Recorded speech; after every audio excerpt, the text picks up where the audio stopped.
मेरे पितामह मुझे बहुत प्रेम करते थे। वे बहुत वृद्ध थे, लेकिन अंतिम सांस तक सक्रिय रहे।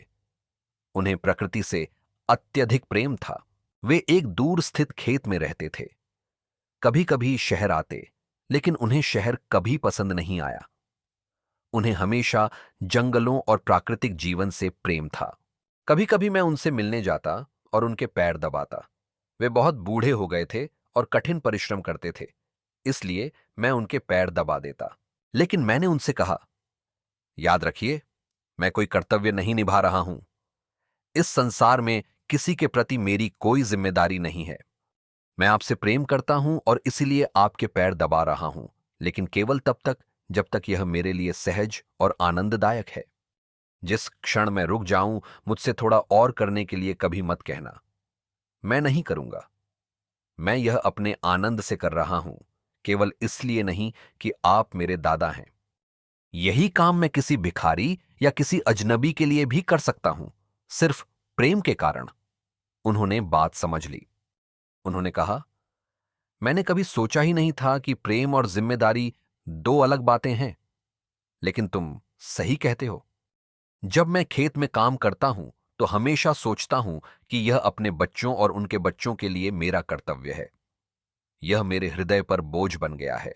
मैं इस जिम्मेदारी की भावना को बदलने की कोशिश करूंगा। शायद अब बहुत देर हो चुकी है। यह मेरे मन की आदत बन चुकी है, लेकिन फिर भी मैं प्रयास करूंगा। मैंने कहा, कोई आवश्यकता नहीं है। यदि तुम्हें यह बोझ लगने लगा है तो तुमने पर्याप्त कर लिया। अब विश्राम करो।